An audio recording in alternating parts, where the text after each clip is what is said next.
Buenas tardes, amigos y amigas televidentes. En este programa dedicado a temas de salud estaremos conversando hoy acerca de las alergias. Así que quédese junto a nosotros y participe porque el 3272-2269 ya está a su disposición.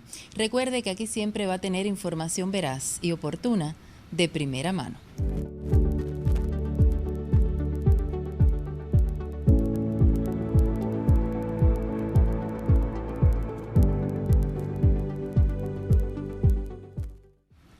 Y para conversar acerca de las alergias, fíjese que el 20% de la población cubana se estima que presenta algún tipo de alergia y esos son datos conservadores. Pero más detalles de cómo prevenirlas, cómo proceder ante sospechas de alergias, pues nos conversará la doctora Julianela Gutiérrez González, quien es especialista de primer grado en alergología y quien labora en el Hospital Provincial Pediátrico Eduardo Agramonte Piña de Camagüey. Buenas tardes y bienvenida, doctora. Buenas tardes, gracias. Ya yo daba un dato en esta presentación, es realmente así, un número importante, ¿significa más o menos cuántos millones de personas? Bueno, aproximadamente 2 millones de personas que se ven afectadas en nuestro país debido a las enfermedades alérgicas. Y cada día vemos en aumento más esta cifra. Sí. Y son más frecuentes el número de pacientes que nos visitan precisamente porque se ven afectados por alguna de estas enfermedades alérgicas. Supongo que en algunas etapas del año más que otras. Sí, existen algunas etapas del año que las alergias suelen ser más frecuentes, aunque últimamente en el caso de la rinitis, por ejemplo, las rinitis alérgicas, que son una de las más frecuentes, podemos apreciar que los pacientes a veces la tienen de forma perenne, es decir, que la pueden presentar en todas las etapas, en todas las estaciones del año. Entonces, ¿cuáles son las enfermedades alérgicas más comunes a las cuales ustedes, los especialistas, se enfrentan cada día en las consultas, ya sea a nivel primario o en los hospitales? Bueno, pues las enfermedades alérgicas más comunes tenemos, por ejemplo, desde la infancia van a comenzar a desarrollarse las dermatitis atópicas, también tenemos las alergias alimentarias. Posteriormente vienen apareciendo las rinitis alérgicas, como les decía, que son muy frecuentes, de hecho acompañadas del asma bronquial, que son las que prevalecen en cuanto a números en lo que es la afectación a los pacientes. Sí. Podemos ver también algunas otras enfermedades como son las urticarias crónicas, las alergias a medicamentos, las alergias a picaduras de insectos, la conjuntivitis alérgica. Estas son las afecciones con las que más frecuentes chocamos con los pacientes acá en nuestra consulta. ¿Las alergias aparecen necesariamente en la edad pediátrica o en cualquier momento de la vida? Como les decía, hay algo que nosotros tomamos mucho en cuenta, que es la llamada marcha atópica. Esta marcha atópica se caracteriza fundamentalmente por esto, porque aparece, digamos como que una escalera que vamos subiendo, donde las primeras, como les decía hace un ratico, eran las dermatitis atópicas, que se ven más frecuentes en los niños en edades pediátricas, al igual que las alergias alimentarias, fundamentalmente las alergias a proteínas de la leche de vaca. Sí. Pero esto no quiere decir que un niño en edades más pequeñas pudiera desarrollar una rinitis alérgica o posteriormente algún paciente ya en una edad adulta pudiera desarrollar otro tipo de estas afecciones. Pero por lo general existe esta marcha atópica, como les decía, que va con este nivel, va avanzando en esta medida, partiendo de las dermatitis atópicas, alergias alimentarias, posteriormente pasan a las rinitis alérgicas, que si no son bien tratadas se puede convertir en un asma bronquial, y así sucesivamente poder desarrollar cualquier otra de estas enfermedades. Vamos a hacer ya la primera pausa en la conversación, doctora. Continuamos con el tema en esta oportunidad, acercándonos un poco a esta historia de la de la especialidad, específicamente de la especialidad aquí en nuestro país.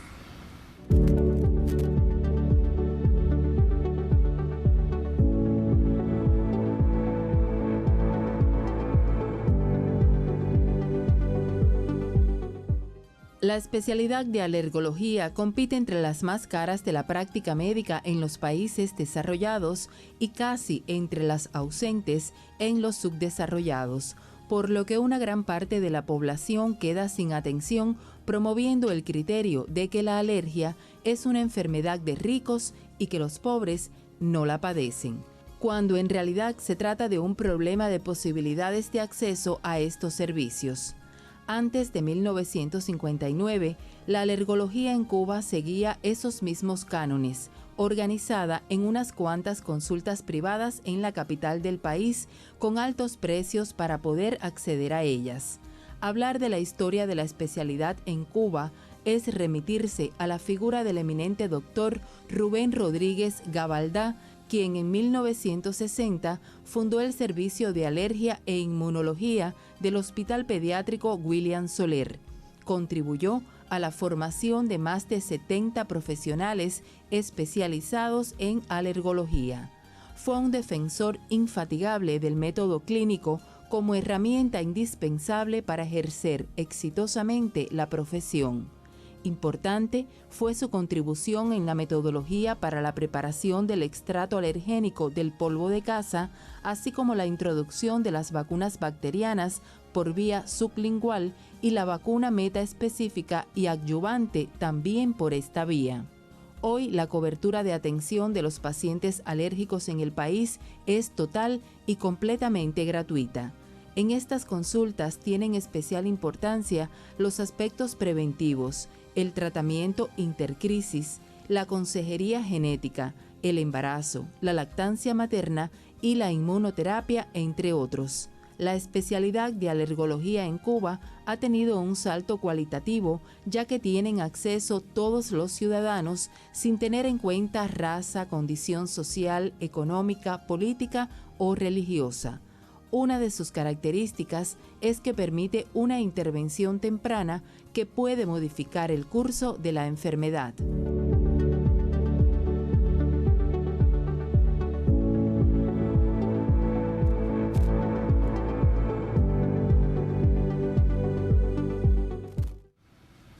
Doctora, quisiéramos entonces más precisiones de cómo está estructurada esta atención a los pacientes alérgicos en nuestra provincia.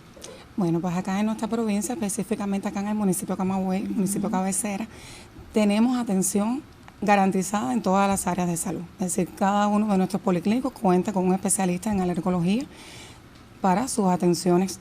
Por supuesto, el médico de familia juega un papel importante, porque este es el encargado de recibir por primera vez al paciente en su consultorio y, en dependencia de la sintomatología que le refiera al médico, pues él va a ser el encargado de derivarlo hacia nuestra especialidad. Como le decía, pues bueno, tenemos un especialista presente en cada policlínico, en cada una de nuestras áreas, también en nuestros 3 hospitales, los 2 hospitales de adultos, es decir, el Hospital Manuel Ascunce de Domenech y el Hospital Amalia Simoni, también cuentan con el servicio de alergología, y acá en el Hospital Pediátrico Eduardo Garamonte Piña, pues también tenemos el servicio de alergología. No dejar de destacar que el municipio de Florida y el municipio de Vertientes tienen alergistas a tiempo completo, ya que son especialistas que viven en ese municipio y por supuesto brindan una atención garantizando ahí la calidad que se necesita para estos pacientes. También existe la prevención comunitaria, en la cual una vez al mes le brindamos asistencia a quienes, pues a todos los demás municipios de la provincia que no tienen un alergista a tiempo completo. Igual en cada una de las consultas pues se reciben sin ningún tipo de problema a los pacientes que acuden, porque a veces no da abasto con una sola vez que los visitamos y entonces ellos se acercan acá a nosotros y se les brinda la atención allí en esos lugares. Cuando hablamos de causas de las alergias, supongo que sean diversas, y le pregunto, además de que mencione algunas, si tienen un factor genético, algunas de ellas importantes. A ver, todas las enfermedades alérgicas, todas tienen un factor genético importante.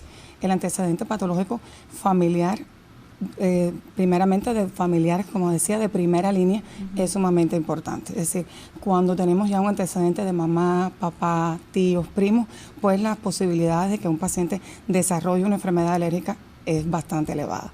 Eso, sin lugar a dudas, es lo más importante. Y entonces, otras causas u otros factores de riesgo. Otros factores de riesgo son las predisposiciones, es decir, a algunos alimentos. Hay personas que consumen alimentos como por ejemplo el maní, algunos otros frutos secos, cacahuate, la soya, el pescado, los mariscos, el huevo. Son alimentos que consumen con mucha frecuencia y que pueden desarrollar en algún momento pues alergias alimentarias. Importante señalar la introducción temprana de alimentos en los lactantes. Sí. Existe aquella creencia de que el bebé es más lindo porque está gordito, porque está bien rosadito, bien llenito, y no sabemos que a veces es sinónimo de gordura, es decir, la gordura va a ser sinónimo de enfermedad. Y entonces nos apuramos a la hora de introducir los alimentos, violamos el esquema de lactación que está bien estipulado, bien establecido, lo violamos, comenzamos a introducir estos alimentos y esto hace o desencadena después con mucha más frecuencia la aparición de las enfermedades alérgicas en edades mucho más tempranas. La exposición en las casas a los animales domésticos, sobre todo perros, gatos, palomas, periquitos, la capa de estos animales, los pelos de estos animales, el hábito de fumar de algunas personas que están frecuentemente al lado de los pacientes fumando, la exposición a sustancias irritantes en la casa como cloro, desinfectante, aromatizante, todo esto contribuye a la aparición más temprana o al desencadenamiento de los síntomas de las enfermedades alérgicas. Supongo que en un hospital pediátrico donde usted labora, como el que usted labora, se encuentran a diario con muchos casos de este tipo. O sea, la exposición, la introducción de alimentos de forma apresurada, sin hacerlo de la manera correcta. De la manera correcta. Por ejemplo, en el caso de las alergias a la proteína de la leche de vaca, la leche de vaca contiene diversas proteínas que son asimiladas por todos los pacientes, es decir, todo el mundo la puede tomar sin que ocurra una reacción alérgica.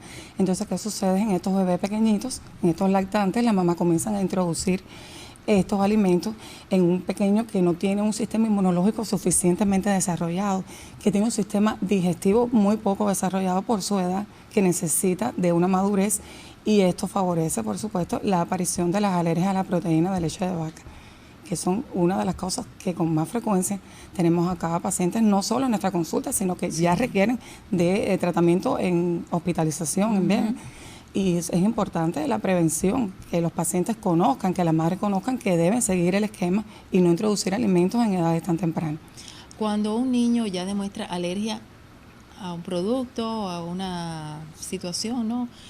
En estos casos, ¿van a ser alérgicos a eso, a ese producto, a esa sustancia para toda la vida? Bueno, generalmente las enfermedades alérgicas se dicen que son enfermedades crónicas, es decir, que afectan la vida del paciente o lo acompañan en el transcurso de su vida durante casi todo el tiempo. De forma general, muchos llegan al final de sus vidas padeciendo este tipo de alergias. Hay algunas que logramos tener un control porque con medidas preventivas, medidas de tratamiento intercrisis, pues logramos tener un control de estos pacientes y logramos minimizar la sintomatología que ellos van a presentar. Eso sí podemos lograrlo y espaciar un poco el tiempo entre una crisis y otra. Y la otra. Pero generalmente son enfermedades crónicas que acompañan al paciente toda su vida. Toda su vida. Otra pausa, doctora, luego de sus detalladas explicaciones, volvemos con otra sección de nuestro programa de Primera Mano.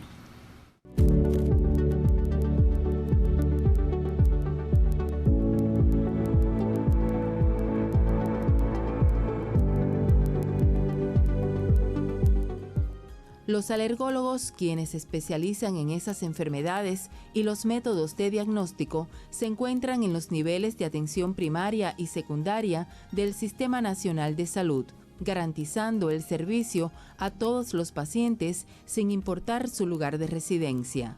En cuanto al tratamiento, la mayoría de los casos puede ser atendido en el nivel primario, donde se facilita que tengan acceso a conocimiento relevante, actualizado y sólido sobre la enfermedad. En estos momentos, la inmunoterapia con vacunas de alérgenos representa el único tratamiento capaz de modificar el curso de esas enfermedades y evitar en muchos casos su aparición.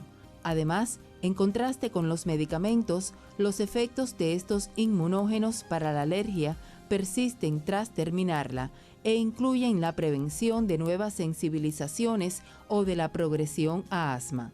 También las vacunas mejoran significativamente los síntomas, el uso de medicamentos y la calidad de vida, y resultan costo efectivas en comparación con el tratamiento medicamentoso.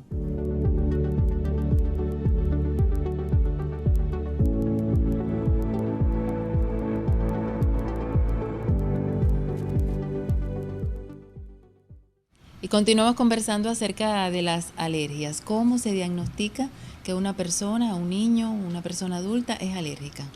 Bueno, como te decía hace un ratico atrás, pues el médico de familia juega un rol importante porque es a ellos donde primeramente el paciente va a acudir manifestándole alguna de las sintomatologías que presenta.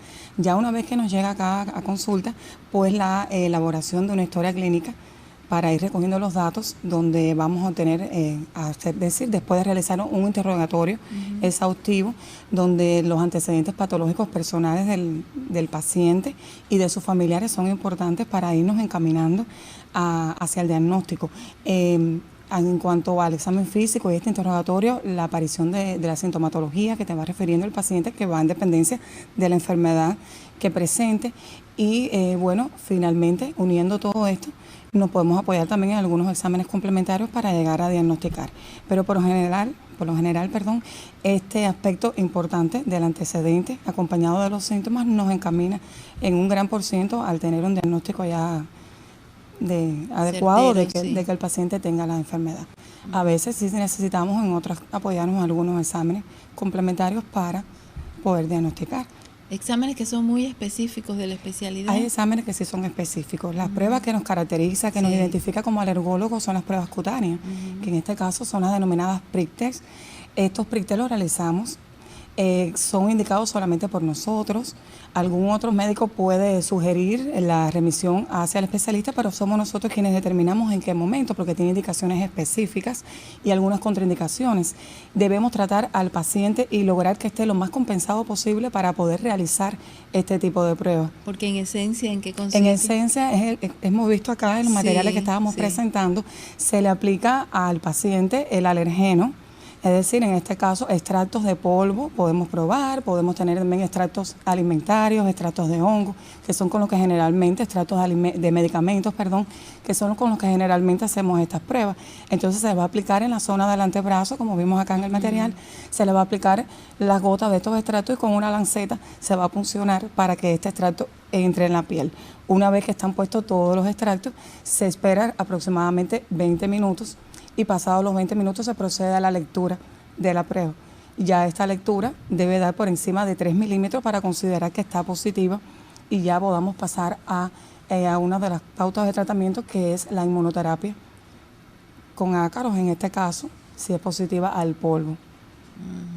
Porque sobre todo lo que se busca en estos exámenes es la sustancia que provoca la alergia en ese individuo. Exactamente, lo que queremos demostrar es qué precisamente provoca la alergia en el paciente, saber si está sensibilizado ya con esa sustancia y entonces, en consecuencia, poder aplicar la inmunoterapia para minimizar los síntomas y que el paciente tenga una mejor calidad de vida. Porque en otros casos resulta un poco más fácil determinar, el propio paciente incluso puede determinar a qué reacciona, o sea, a qué le provoca alergia. A ver, realmente, por ejemplo, cuando tenemos casos de alergia alimentaria, a veces nos resulta un poco más fácil. ¿Por qué? Porque el paciente llega, te manifiesta, doctora, cuando comí el pescado, no pasaron 10, 15 minutos, comenzaron a aparecerme ronchas en el cuerpo. Y realmente ya es una cosa que nos va orientando muy específica, rápido. Claro. Nos dicen, no solamente sucede una vez, a veces sucede en varias ocasiones. Doctor, lo comí y lo comí una segunda vez y lo comí una tercera vez y me volvió a pasar. Y entonces es importante también que los pacientes sepan, porque a veces lo comen y lo vuelven a comer y no saben que a medida que el organismo se pone en contacto con esta sustancia, con este alergeno, que en este caso estamos hablando del pescado, que es un alimento, pero puede pasar con medicamentos. Siempre que nos exponemos a estos tipos de alergenos, pues la reacción la segunda vez va a ser mucho más rápida, mucho más fuerte, mucho más severa y, por supuesto, mucho más difícil de controlar. ¿Una reacción alérgica puede incluso comprometer la vida de un paciente? Sí, tenemos reacciones alérgicas desde leves hasta reacciones más graves. Por ejemplo, reacciones más leves, como por ejemplo la rinitis alérgica, que nos vamos a caracterizar fundamentalmente por esa obstrucción nasal que tiene el paciente, la rinorrea, es decir, el agüita queda transparente, que los pacientes se quejan, que le pican mucho la nariz, que le pican los ojos, y son síntomas que son un poco molestos para el paciente, pero que no comprometen su vida. Pero existen otros síntomas ya más fuertes, como están las llamadas anafilaxias, que son ya casos que pueden presentarse después de consumir algún medicamento, algún alimento por picaduras de insectos y que sí requieren un tratamiento de urgencia, rápido, que si no se tiene en ese momento, pues puede llevar a tener consecuencias muy severas para la vida del paciente. Por lo tanto, el paciente también, como usted comentaba, debe conocer cómo reacciona Exactamente. Y entonces también saber qué hacer ante una situación, porque digamos, una abeja puede picarle a cualquiera. Uh-huh. Estos pacientes, por ejemplo, los apicultores, sí, que son trabajadores que están muy frecuentemente en estos lugares, pues bueno, las posibilidades de que lo pique una abeja, que lo pique una avispa, son inminentes allí. Entonces ellos deben de saber cómo, es decir, cómo tratarse. Que generalmente ellos traen consigo un stock de urgencia que vienen diseñados específicamente para esto, para una vez que es picado por la abeja, pues se puedan administrar inmediatamente el medicamento. Y esto no quiere decir que ya saliste de la situación, sino que te va a dar tiempo para llegar a un servicio de urgencia donde encuentres una atención médica especializada que te pueda tratar rápidamente. Cómo no, es muy importante. Seguimos entonces con el último material, la última sección de nuestro programa de primera mano.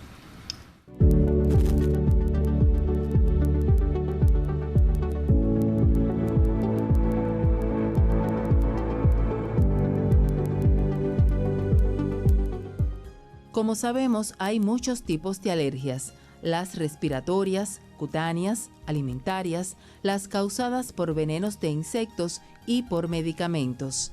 Para evitarlas podemos seguir una serie de medidas, siempre teniendo en cuenta cada caso concreto y dependiendo de la presencia o no de otras enfermedades y del tipo de alergia del paciente. La recomendación más eficaz es no estar en contacto con aquello que nos provoca alergia. Es esencial conocer qué medidas son necesarias y cómo aplicarlas para evitar la aparición de nuevas reacciones alérgicas o para disminuir la intensidad de sus síntomas. Y es que algunos pacientes necesitan tratamiento preventivo o de mantenimiento farmacológico para atenuar los síntomas de su alergia. Otros solo requerirán tratamiento en caso de reacciones agudas. También se recomienda evitar el exceso de higiene, no abusar de los medicamentos, tener cuidado con los cosméticos, buscar aire puro, evitar lugares cerrados y mantener limpia la casa.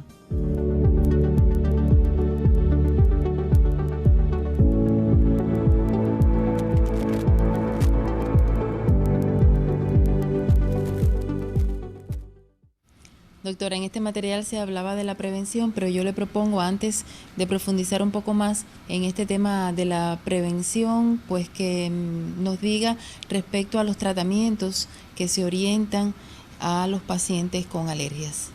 Bueno, lo más importante es decir que existen tratamientos farmacológicos y no farmacológicos.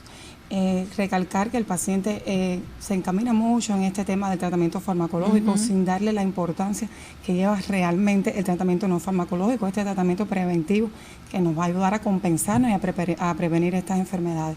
Dentro de las medidas de control ambiental se le sugiere mucho al paciente evitar el contacto con los animales en la casa, con estos animales domésticos, sobre todo el perro, el gato, las palomas. Se les explica también la importancia de no exponerse al humo de cigarro, a las sustancias irritantes como el cloro, los desinfectantes, los aromatizantes.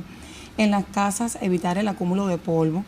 Es importante la higiene en este sentido. Se recomienda pasar paños húmedos, porque si pasamos un paño seco lo que hacemos es levantar el polvo que vuelve a caer. Un paño húmedo que podamos enjuagar y volver a pasar en todas las superficies. Lavar cortinas, tapiz, alfombra, los peluches, todo esto tratar de lavarlo con regularidad. Los libreros, pasarles paños húmedos, que son muy importantes, que acumulan mucho polvo. Dentro del tratamiento también le debemos indicar a los pacientes forrar los colchones con nylon, igual que las almohadas. El aire acondicionado, los ventiladores los pueden utilizar, pero siempre con la debida precaución. Por ejemplo, el ventilador no usarlo de frente a la cara. Se recomienda al paciente que lo use acá, detrás de su cabeza. Y en el caso del aire acondicionado, la limpieza adecuada de los filtros. Evitar los cambios bruscos de temperatura. Es muy frecuente, sobre todo en los niños, están jugando afuera en el calor de la habitación, afuera, y pasan al frío de la habitación y viceversa. Del frío salen al calor y estos cambios de temperatura pues son muy dañinos para ellos.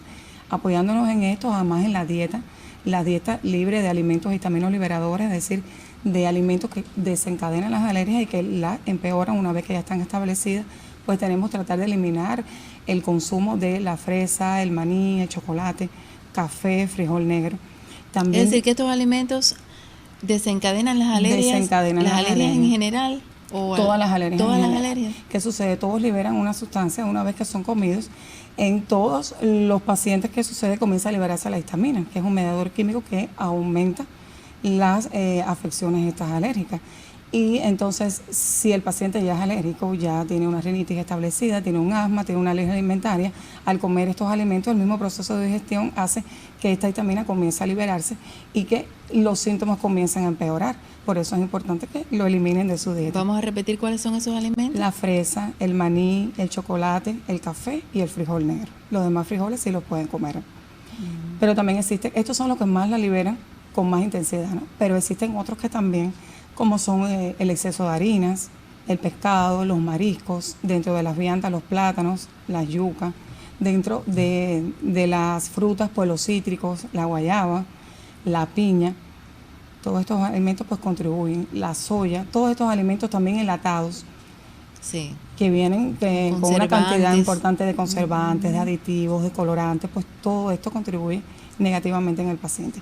Y es importante recalcar para todos ellos que si hacen un buen uso de este tratamiento no farmacológico, no tienen que caer en el tratamiento farmacológico, donde nos vamos a apoyar fundamentalmente por los antihistamínicos, es el que más utilizamos, el tratamiento de elección en cada una de las afecciones alérgicas. También esteroides, que son muy importantes. En el caso del asma bronquial, pues los broncodilatadores, que son muy usados también. Pero generalmente nos ha demostrado la experiencia que usando estas medidas de control ambiental y esta dieta, los pacientes logran un control satisfactorio de su enfermedad. Muchísimas gracias, doctora, por comparecer en nuestro programa, dedicarnos parte de su tiempo, a pesar de todas las complejidades laborales que las sabemos, las conocemos, y compartir con los televidentes todos estos consejos y orientaciones, que es lo fundamental para controlar las alergias, aquellos que las padezcan. Así que gracias y la esperamos en otra oportunidad. Y ustedes, amigos y amigas televidentes, por supuesto, la cita es el próximo miércoles en vivo, 4:30 de la tarde por Televisión Camagüey, porque les garantizo que aquí siempre van a tener información veraz y oportuna de primera mano.